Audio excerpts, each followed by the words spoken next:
Amen. Amen. Do you love Jesus? Amen. Amen. At this moment in time, you guys are going to be hearing more of the words of the person we love, the words of Jesus, with the preaching of the God's Word at this very evening of the praying. And ang naman sa pagpamina sa tulong sa pagpamina Diyos. So, I'd like to request our Pastor James, to give us the Word of God. As give the Word of God, round of applause, please.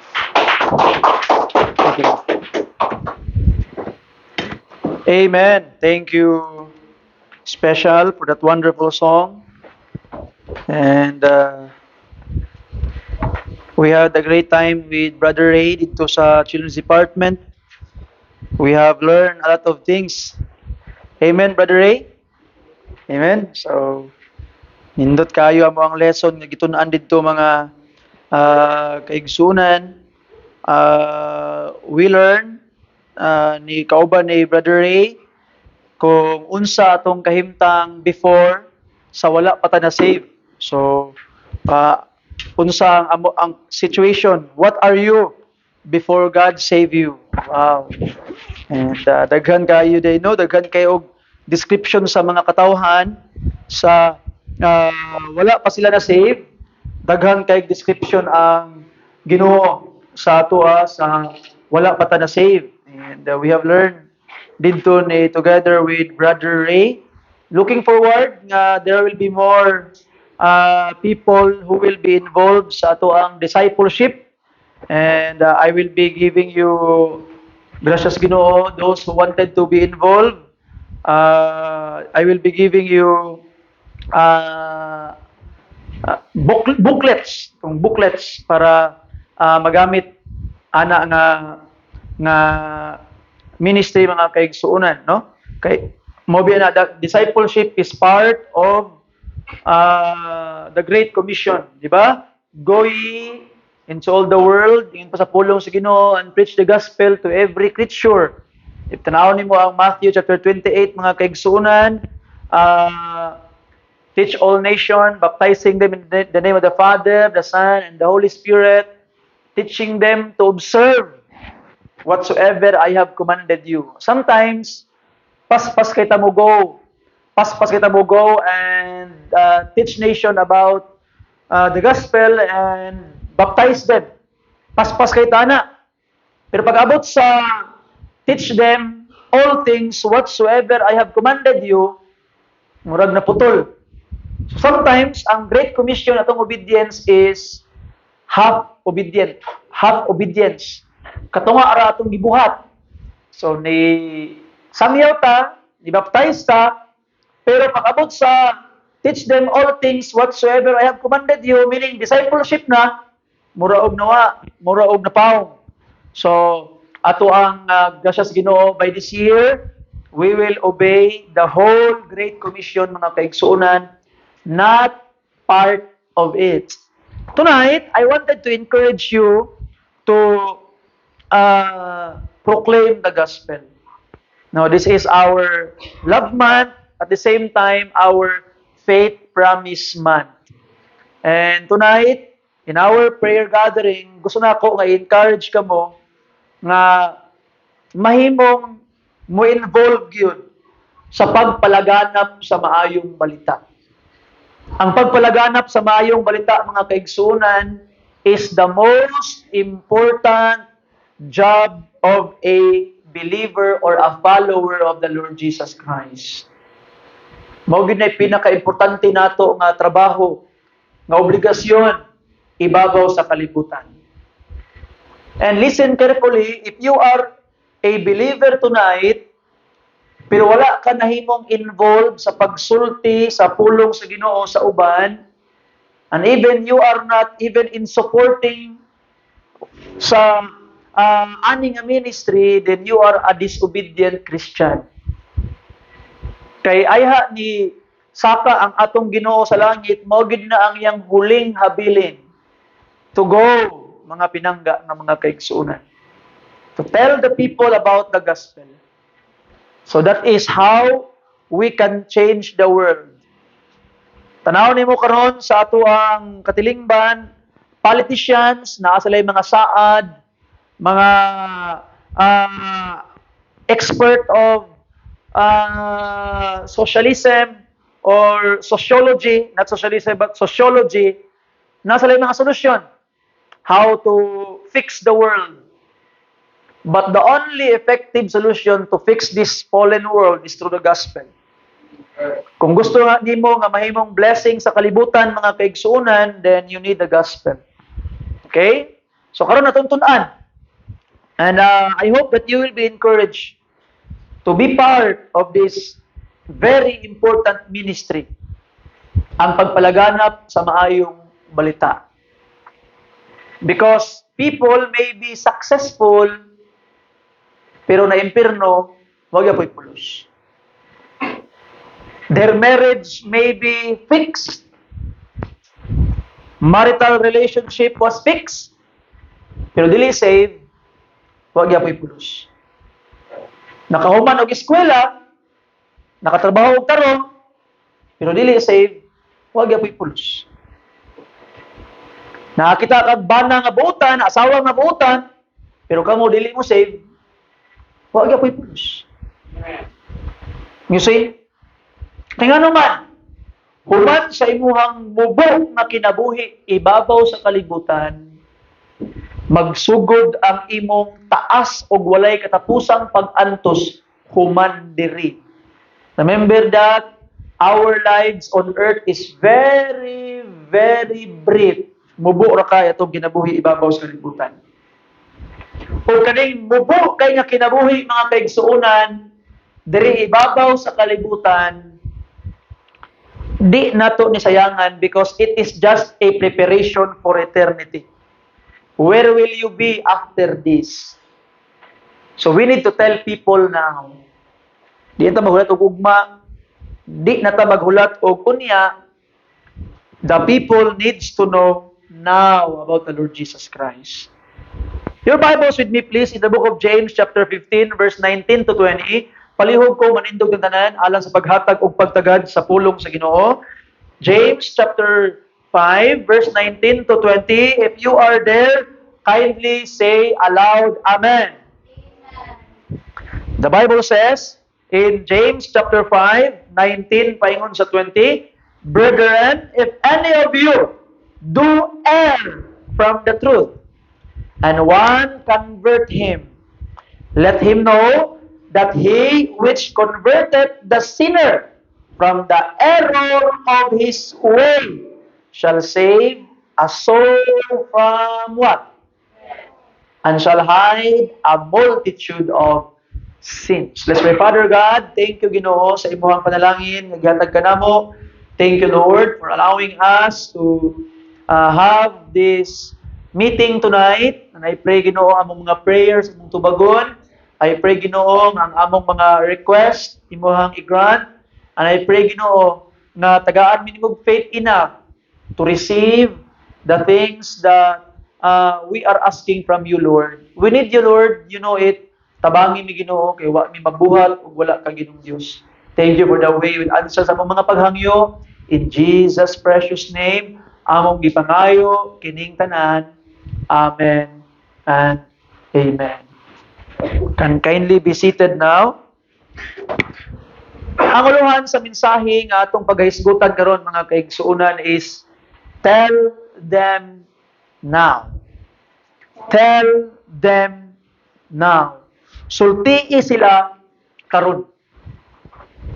Unsay sulti pastor? Mahitungod sa maayong balita. Tell them now. Kada adlaw makatagpo ta og mga taong lahi-lahi.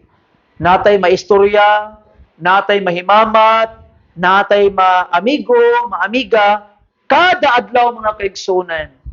And even every day, if not new people ato ang matagbo, atong maistorya atong mga karaan ng mga amigo, karaan ng mga family members, karaan ng mga kaila, atong maistorya. And sometimes, we spend a wee time with them. Spend taas-taas nga panahon uban sa ilaha. Talking about the past, talking about the future, talking about your current situation, talking about your career, talking about your struggles, talking about kumusta na imong kinabuhi.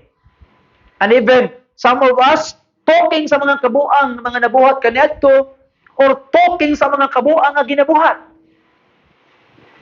So we meet people every day mga kaigsuunan. But ask yourself, katong mga tao nga imong natagbo nakaistorya kaila man imo dili bag-o man o dili, ask yourself. Sa may pautana pastor, the question that was asked to you when you first heard the gospel. Ang pangutana nga gipangutana sa imo katong first time na nimo nadungog ang maayong balita. Kung mamatay ka karon, asa padulong ang imong kalag? Moadto ba ka sa langit or moadto ka sa lugar sa pag-antos ug kasakit? That was the question nga gipangutana sa imo sa una. Og imong gitubag kaniadto og kaya nimo tubagon karon, asa ka padulong human ka mamatay. And maybe you would say today, pastor, kabalo ko pastor, nga langit ko padulong human sa akong kamatayon. But what if you will try to ask that question in behalf of those people nga imong matagbo kada adlaw, imong naistorya kada adlaw, imong nahimamat kada adlaw? What if imo na ipangutana sa ila? Ask it for them. Katong mga tawana, what if mamatay sila karon? Asa ka padulong ang ilang kalag?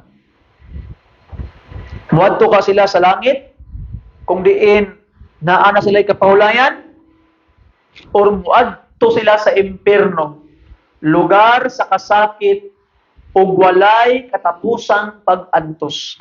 Asa ka sila padulong? Katong kada adlaw nga imong maistorya, katong kada adlaw imong matagbo, katong kada adlaw imong mahimaman. Ingon sa Bible sa Luke chapter 16, verse 22 down to verse 24. Luke chapter 16, verse 22 down to verse 24, talking about the rich man. The Bible says, "And it came to pass that the beggar died and was carried by the angels into Abraham's bosom. The rich man also died and was buried. And in what? Hell. He lift up his eyes, being in torments." Look at that. He lift up his eyes, nihangad siya, being in torment. So ang torment, gisakit, gisunog, gidabdaban, gipaantos. And seeth Abraham afar off, and Lazarus in his bosom. And he cried and said, "Father Abraham, have mercy on me, and send Lazarus, that he may dip the tip of his finger in water, and cool my tongue." Giuhaw siya, uhaw na kaayo ang impierno, lugar sa tumang kauhaw. Ingon pa niya, "For I am tormented in this flame." Kay gisakit ko aning kalayo. Now listen carefully mga kaigsuunan. Naay mga tao nga imong natagbo sa unang imong nakaistorya nga naa diri karon. And maybe naa kay loved ones nga naa diri karon. And listen carefully mga kaigsuunan, paminawa pag-ayo. I hope you will take it so seriously that it will be placed in your heart. Simple kay ni siya. Pero hinaot ko nga imo ning seryosohon. Listen carefully. What if imo ning papa? What if imo ning mama? What if imo ning igsuon? One day mo ingon sa imo Ginoo, hangyo ko nimo Ginoo. Pwede ba suguon nimo na akong igsuon? Pwede ba suguon nimo na akong silingan? Pwede ba suguon nimo na akong best friend? Pwede ba suguon nimo na sa Ginoo kay kaila mi ana Ginoo nga ituslog ang iyang tudlo sa tubig ug ibutang sa akong baba kay gisakit ko aning kalayo? It can be them if you will not tell them. Pwede ni nga mahimong sila kung di mo sila sultian. So mga kaigsunan, tell them now. Tell them now. What if kaning tawhana sama ning rich man dito sa kalayo sa impyerno, usa ni katawo nga imong na istorya ug nakaangkon unta kag chance nga imong sultian may tungod sa pulong sa Ginoo sa gospel pero wa nimo giingnan. What if kaning tawhana family member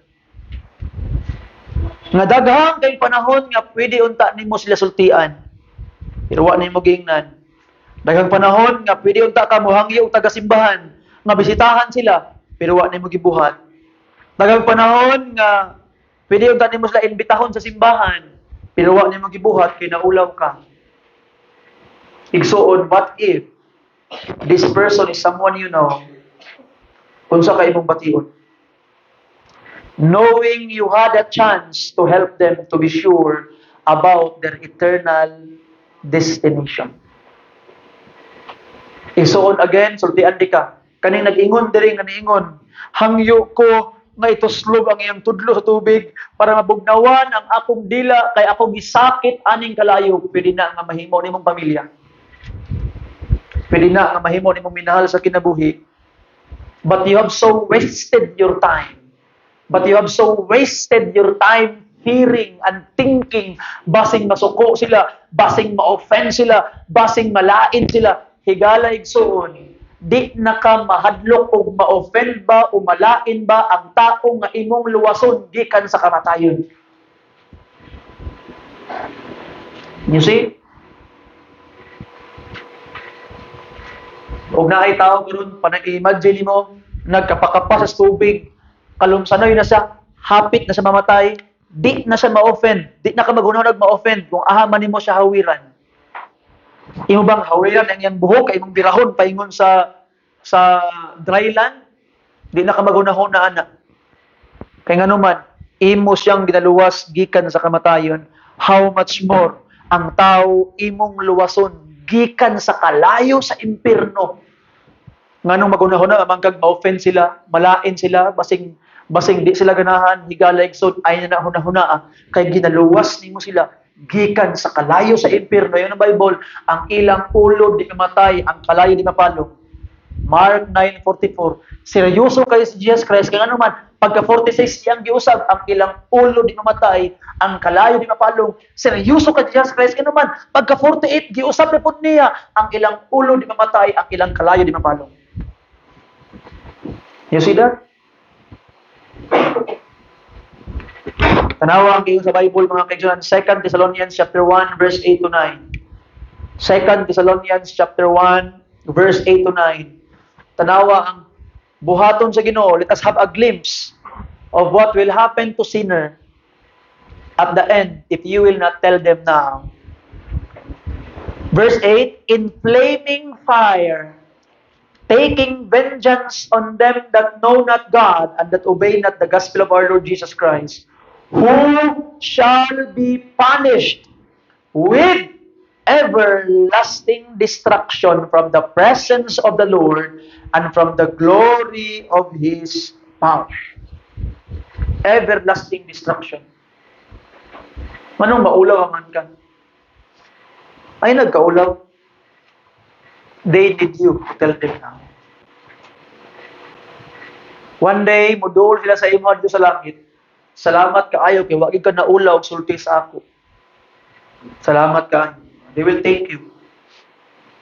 So mga pinangga ang mga kaigsunan, ay kaulaw, tell them now. Our text shows the privilege of being used by God to bring a soul back to the right relationship with God. Going back sa tong teksto mga kaigsunan, ingon pa niya, let him know that he which converted the sinner from the error of his way shall save a soul from what? Death. He will save a soul from death and shall hide a multitude of sin. Now mga kaigsunan, tulo ka butan atong paghisgutan karon regarding this. Nganong why we must tell them now? Number one, because it is urgent. Urgent kay mga kaigsunan. Atong teksto nagaingon, you shall save a sinner from the error of his way and converted the sinner from the error of his way, shall save a soul from what? Death. Kamatayon. Saan nga kamatayon? Romans 6:23, for the wages of sin is death. Revelation chapter 20, verse 14 to 15, you memorize that verse, kabalo mo ana, and death and hell were cast in the lake of fire. Ang pangpulong sa Ginoo, and whosoever was not written or found written in the book of life was cast to the lake of fire, and this is the second death. Ikaduhang kamatayon, linaw nga kalayo, sa ato pa, ikaw nga tao, nga wa pa nakaangkon sa kaluwasan, imong bayran, ang imong sala, pinaagid kamatayon, unsang klaseng kamatayon, katong kamatayon nga ikaduha, unsa tong kamatayon nga ikaduha, linaw nga kalayo. Imagine ninyo ang dagat, wa ang tubig, pulihig kalayo, pulihig lava, mauna siya ang lake of fire. Ang kani nga kamatayon pwedeng moabot anytime. Bisag unsang orasa.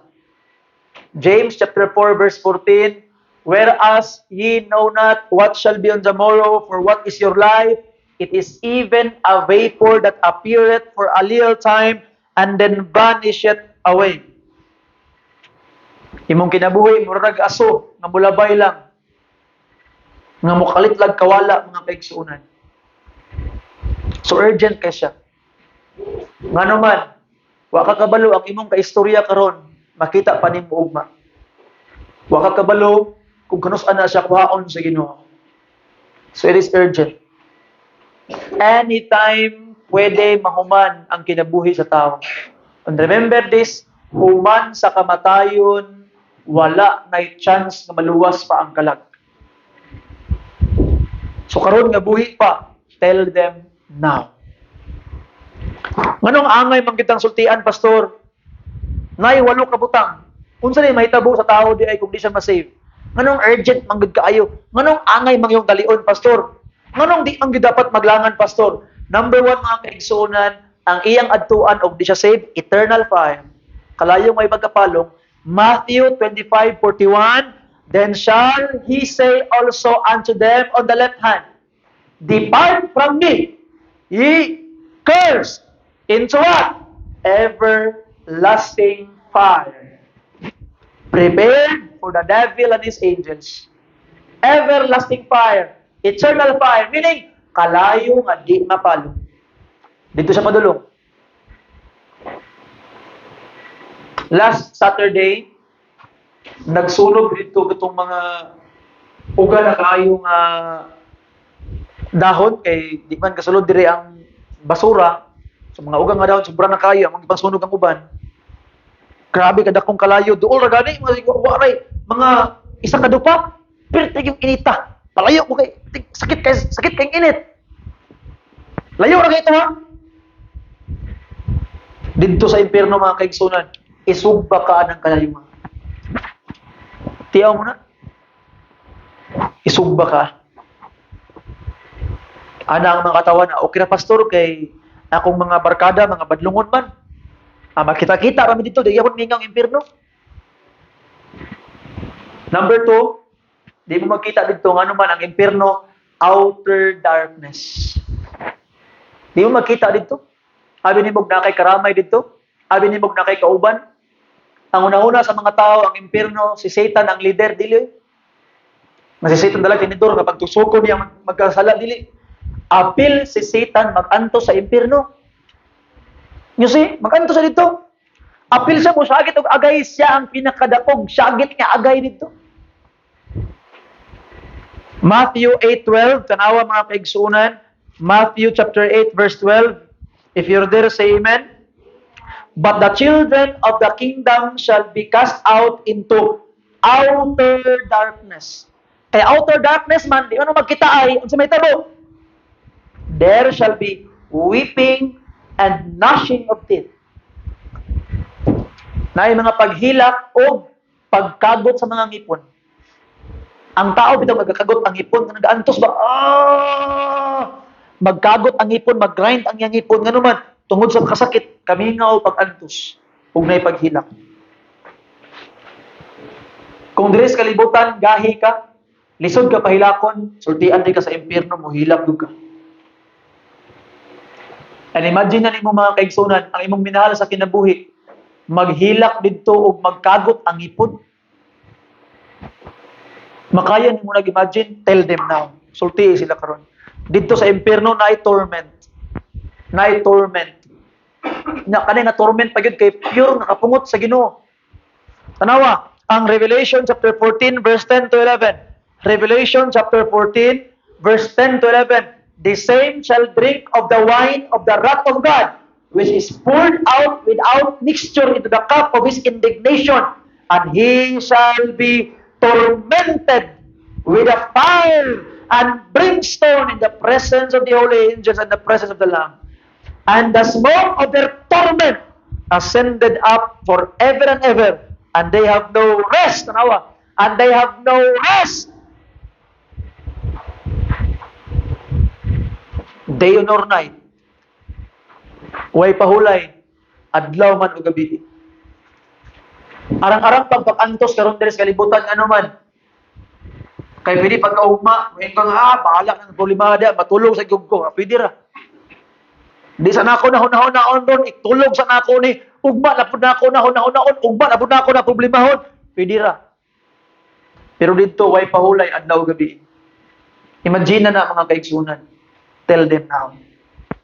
Number 4, eternal punishment.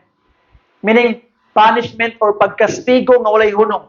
Matthew 25:46, and this shall go away into everlasting punishment. Number 5, dito makita ang wrath of God. Ang kapungot sa Dios.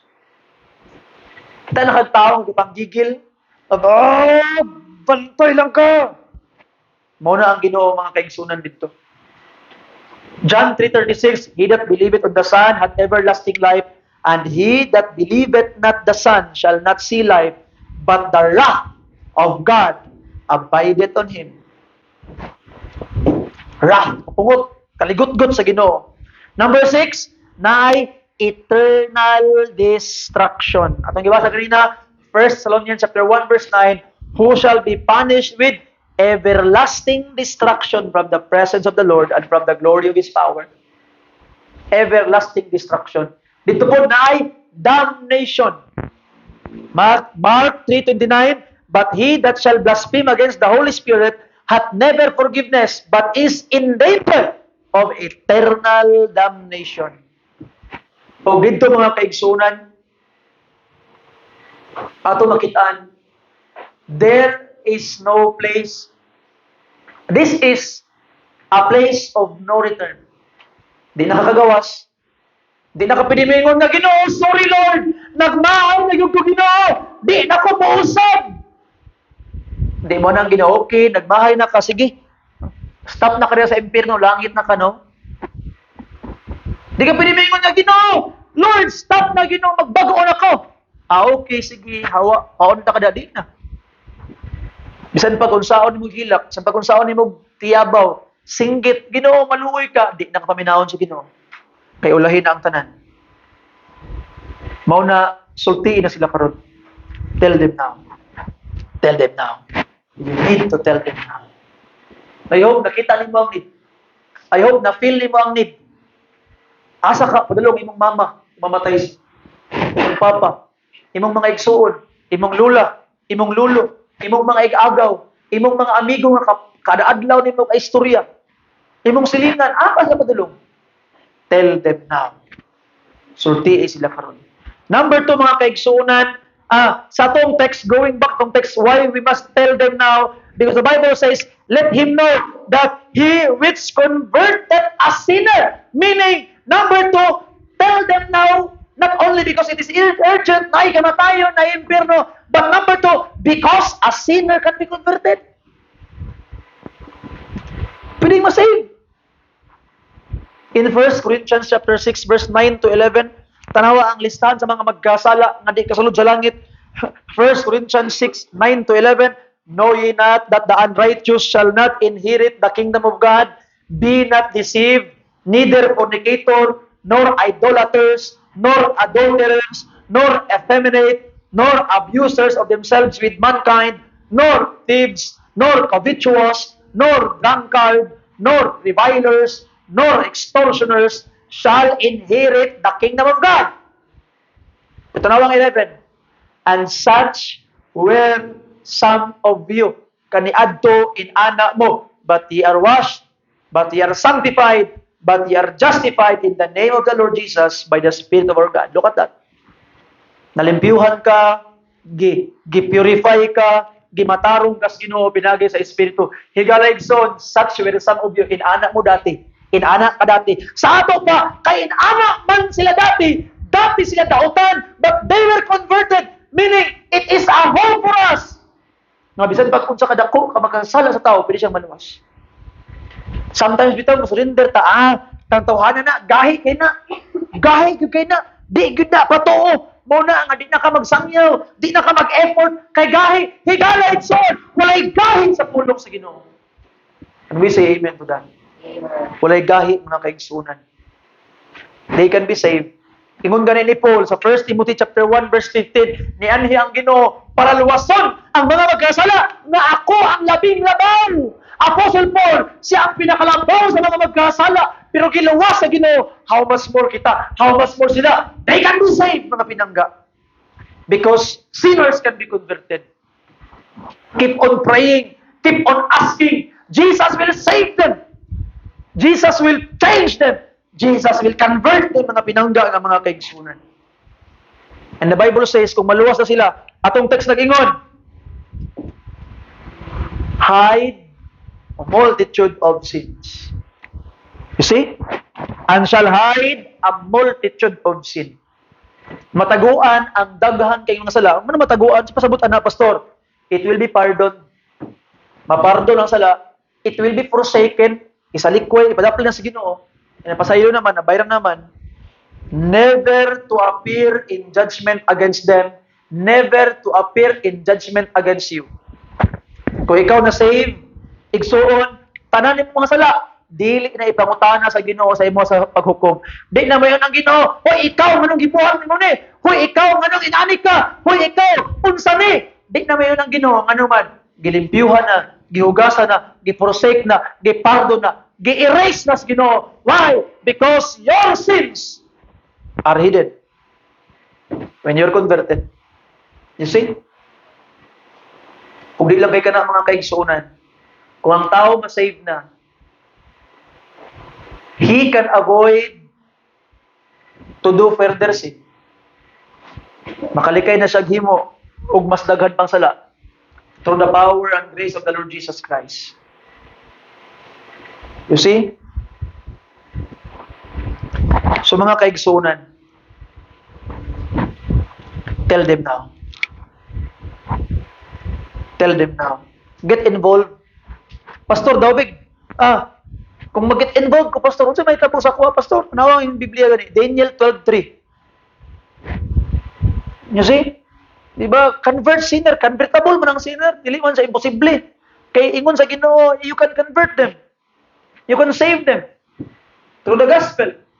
And if you will do so, tanawang saad sa Ginoo para nimo, Daniel 12:3. And they that be wise shall shine as the brightness of the firmament. And they that turn many to righteousness as the stars forever and ever. Musiga daw ka, murag bituon. One day, iman pa sa pulong sa Ginoo. Your soul winning effort is needed. Your faith promise is not wasted. Mga pinangga. You see, get involved. Tell them. You see, atong balik-balikon din ako, be involved that all the world may know Jesus the Savior. Get involved, mga kaigsunan. What are you waiting for? Get involved. Asa man ka magpaingon na simbahan, get involved. Get involved. Start in your home. Dito niya mga kaigsunan sa paghukom na iduha ka buk senaryo. Ang first scenario mga kaigsunan, kung wala ka nagsulti sa uban, you did not tell them. This is the first scenario. Ezekiel chapter 3 verse 18. Muna may tabo. Kung di ka musulti gyud. Magpagahi gyud ka. Ezekiel 3:18, when I say unto the wicked, thou shalt surely die, and thou givest him not warning, nor speakest to warn the wicked from his wicked way, to save his life, the same wicked man shall die in his iniquity. And look at this. But his blood will I require at thine hand. Paninglod kas Ginoo. Ngano ang tini magisultian na makay chance nga moingon. Ngano wa nimo ingna. You see? Every opportunity to tell it ingna. Balag ingnon kag panatik. Balag ingnon ka og kanang unsa ba isulti sa imo ha. But you are just trying to help them. Tell them now. Why? God will require their blood in your hands. Maningil ang Ginoo sa imo ha. But if you will tell them, tanawa ang second scenario. 1 Thessalonians chapter 2 verse 19. 1 Thessalonians chapter 2 verse 19. For what is our hope or joy or crown of rejoicing are not even ye in the presence of our Lord Jesus Christ at His coming? So ato makitaan, dili na i-require sa Ginoo ng mga dugo sa mga kamot. Upon the Bible says, they will be your joy. Wow! Nalangit gyud akong gisangyawan. Wow! Nag-uban gyud mi sa ako ang disciple. Wow! Amen! Your crown! Kalipay! You see? That's why, point number 3 mga kaigsunan, and I will boil down sa point number 3, sa pinaka-point mga kaigsunan number 3, tell them now. Tell them now. Number 1, urgent kaayo. Delikado kayong sala, delikado kayong impirno. Number 2, ang mga magkasala, pwedeng ma-convert, dili sa imposible. They are convertible. That's why, number 3, tell them now. What are you waiting? What are you waiting? Tell them now. So, maninong giulat. Sultii sila. Di na ako sila kaya sultian, pastor. That's why I am helping you. That's why natay mga gitawag soul winning card. That's why gatudlo ta. That's why discipleship. Why? Because we wanted you to learn to tell them now. And if you cannot yet tell them now, ask someone to tell them. Invite someone to tell them. Patabang, mga kaigsunan. Invite them to church. Dala sila. You see? Invite people to our church. Join our soul winning. Be involved in the ministry. Support missions through our faith promise. Higala and so on. That is our way of telling them now. Remember, hell is real. And some people you know is there already. Tinuod ang impyerno. Ug naa kay mga kailang nga naa didto karon. At least in Hades, not yet in the lake of fire, nag-iingon sa Book of Revelation, is still future. But in Hades, kung asa tong rich man, they are there now. Na kay mga kailang nga naa didto. Na kay mga nakaistorya nga naa didto. Na kay mga nahimamat nga naa didto. Na kay mga friends nga naa didto. Na kay mga parente nga naa didto. And sama atong rich man, unsa man ang giingon niya? Kang Abraham, pwede ba nga mabuhi si Lazarus? O ingnon niya, kung 5 ka bugigsuon, gibasing mo, anhi sila diri. You know? Katong imong pamilya, imong parente nga na, imong amigo nga na dito karon, whether you like it or not, naanay tao, nga imong kaila nga na dito, kabalo kaon sa ilang prayer, na unta, di ka moapas dito sa ila. Just like the rich man in the parable, or in that story, we don't know, that is not a parable because there are names, proper names written. So ato makita mga pinangga ng mga kaigsuunan.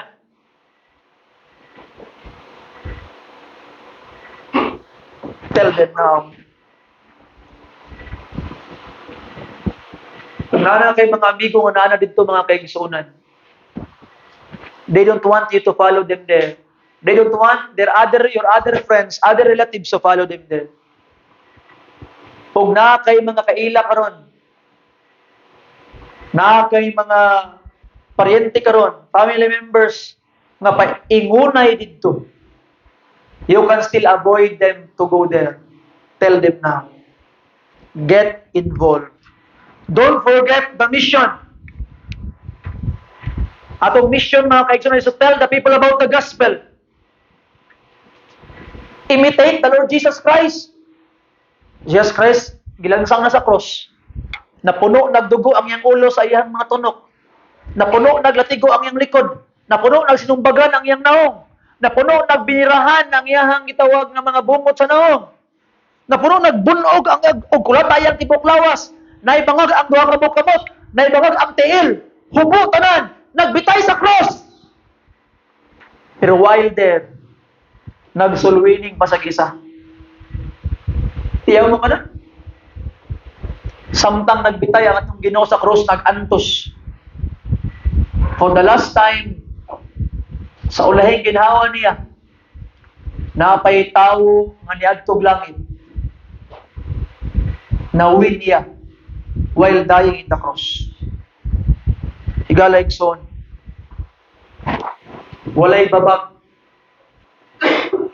sa atong pagsulti sa ilaha sa mga katawan about the gospel. Walay babag. All the time is the right time. You see, we need to tell them now. I hope, gracious Ginoo mga kaigsunan, you bring with you some trucks. Natay mga trucks ipang print. You can, pwede mo makuha diri and you can give sa pag 1 person a day, 2 person a day. Bahalag ka isa lang, bahalag ka kailay, tagay ka isa, kaduha, katuloy sa kadlaw. You see, just your help to get involved sa bulwaton sa Ginoo mga kaigsunan. You see, tell them now.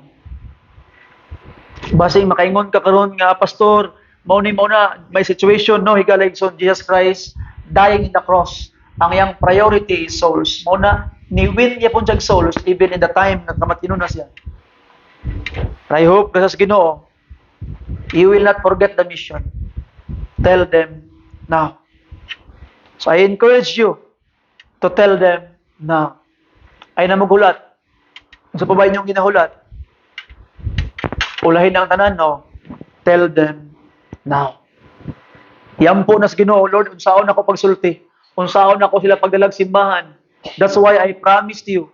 Bisan pag-unsa akong wali, bisan pag-unsa akong mensahe, if there are visitors, I will always go back to the gospel. Why? We need to tell them now. Palihog ba nito katanan? Let us pray. Father God, salamat Ginoo sa imong reminder kanamo, Lord, in this Wednesday prayer meeting, that we need to tell them now. Tell the people now about the gospel. It's very urgent, Ginoong Diyos. Very, very urgent, Lord. Help us, Lord, nga makaangkon mi og kaisog, makaangkon mi, Ginoong Diyos, og heart for mission, and among makit-an og masabtan, Ginoo, kung unsa gyud ang pinaka-priority namo, Lord. Lord, help us to prioritize souls, Lord. Tabangin mi, Ginoo, in whatsoever job nga amo ang trabaho, Ginoong Dios, help us use that job to win souls. Unsa man among negosyo, Ginoo, help us through that business to win souls. Unsa man amo ang kahimtang, Ginoong Dios, help that us in that situation to win souls. Lord, why? Because we know that is our mission as Christians. Kay unsa may mahitabo silang kinabuhi, Ginoong Dios, even they will become the richest and most comfortable men on earth, if they are not yet saved, they gain nothing. Lord, help us to tell them now, to invite them now, to win them now. We need you, Lord. We need you, Lord. Help us. In Jesus' name, amen. Look for a place and you pray. Namoy mga kauban diha nga if you want partner inampuay mo, look for a place that you could pray with someone, with somebody.